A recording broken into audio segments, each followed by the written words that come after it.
Hello everyone, this is Melon's guide for the White Mage. White Mage is one of the two healer classes available, and being so, our primary stat would be Mind. Some classes you can consider at the start would be the Lalafell Doomsfolk, the Mikote Keepers, and Rogadin Hellsguard.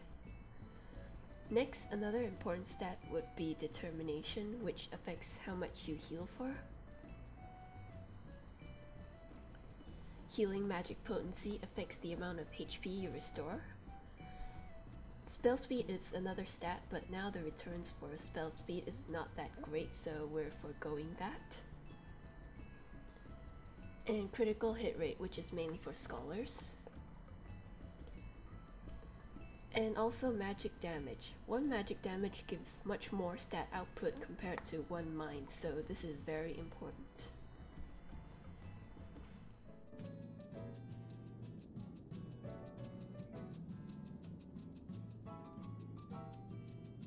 Alright, now let's move on to actions. First, your basic cure spell.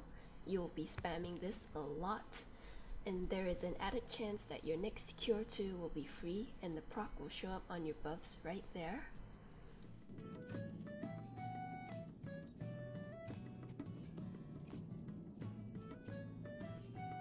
Cure 2 will be a larger cure and it will cost more MP. It will have a chance to proc overcure, which will allow Cure 3 to be half MP cost. Cure 3 is a very potent and useful skill for fights where everyone has to stack close together.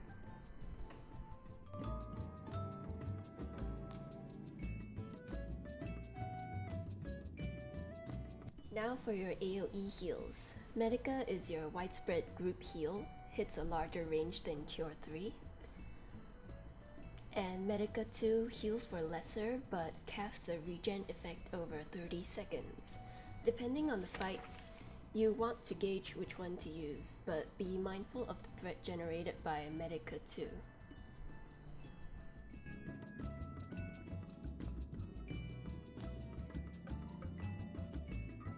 Now your attacking abilities. Firstly, Stone. Stone will place a heavy effect on your enemy.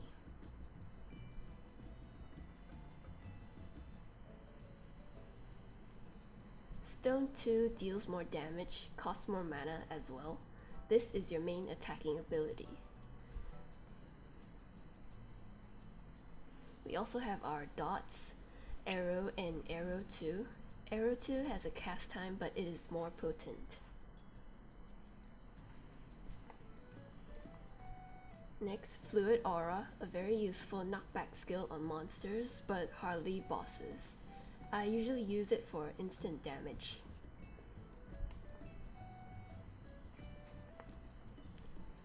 Isuna is your status remover. You have to watch out for statuses like paralysis and poison, etc. and remove them ASAP. Many new dungeons require Isunaing now, so be mindful. Repose is your sleeper skill. You can use this on low level enemies to crowd control, but as your level gets higher, enemies get more resistant to sleep.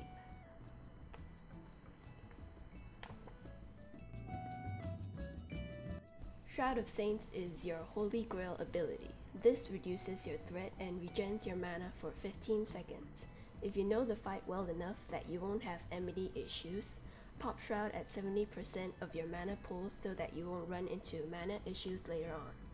You don't want to be at 10% and pop it, or it will be too late. Raise, of course, resurrects a dead player. The cast time is very long and eats a lot of your mana as well. I have here a macro I use for swift casting Raise. I will put it in the description box below as well. Basically, I add in Echo so it will prompt me when I used it and 1 minute later when it's ready again. Only you can see Echo messages, so customize it to your liking. Cleric Stance is used for fighting. Please don't activate it while you are healing. It converts your mind into int temporarily, so you will hit harder like a Black Mage. Click it again to deactivate it.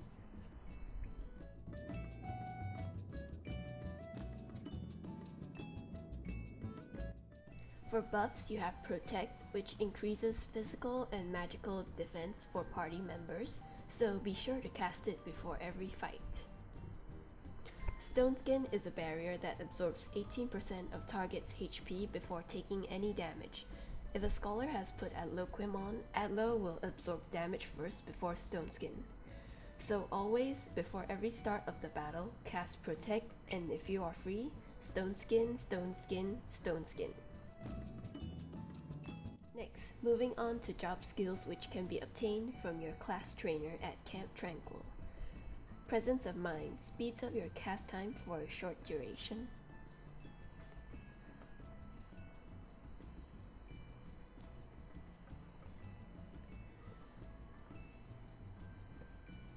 Regen very clearly will regenerate HP over time on a target. Divine Seal increases heals by 30%. You can couple this with Cure to save mana as it has a relatively low recast.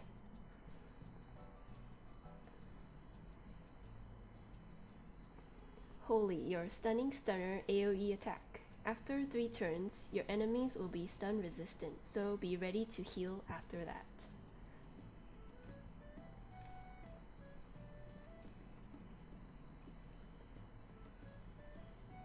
And lastly, Benediction, your all heal ability. It is instant and costs no mana.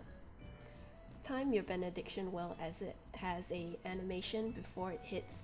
If you're too late, the target will be dead and Benediction will be casted on yourself. Now, some cross-class abilities that you can use are Surecast. It is very useful for boss attacks that will interrupt, like Garuda's Reckoning or Ifrit's Inferno.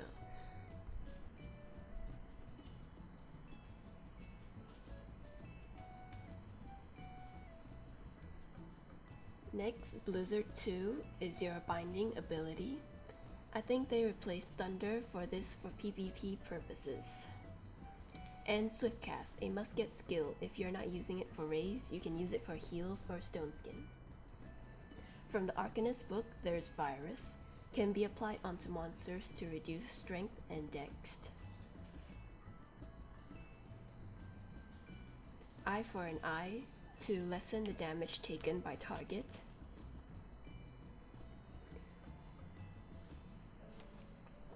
Now for cross-class skills, they are less potent for other classes using them. For example, if I switch to Summoner, you will see Eye for an Eye has a shorter recast timer. Effects stay the same.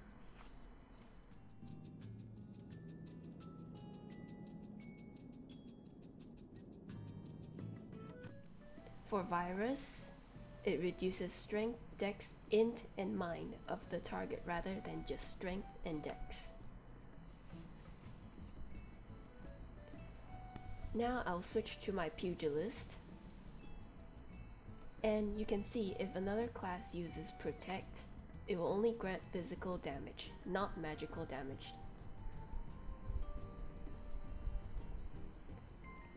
Stone Skin will offer only 10% mitigation instead of 18%.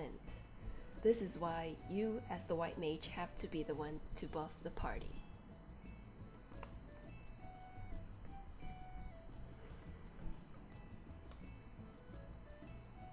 Alright, now let's talk about food. I use malt tea for the piety and it is an affordable option. If you want a higher end, there's pineapple juice, pineapple Pond's cake for spell speed, black truffle risotto for determination, and if you're looking for a cheaper alternative, there's buttons in a blanket.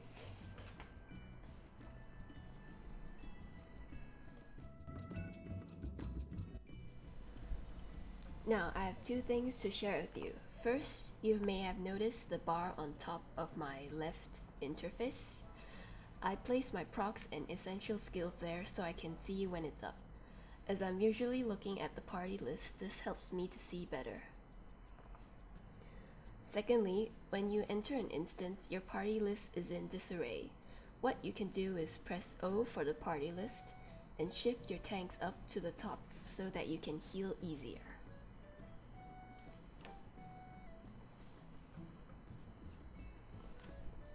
Gear-wise, there are many options for you once you hit level 50. In Mordona, you can trade your tombstones from dungeons to Oriana. Mythology will give you clerics. Soldieries, the Daystar set. Hard mode dungeons will drop the Darklight. Crystal Tower, the Royal set. Crafted gears can be bought on the market board or be made by yourself. And elegance can be obtained from coils 1 and 2.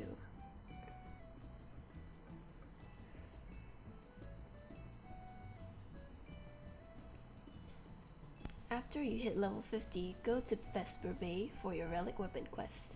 This weapon will follow you throughout your journey. You will be upgrading it to Zenith, Atma, Animus, and so on. Okay, this pretty much covers the White Mage basics. Good luck and have fun!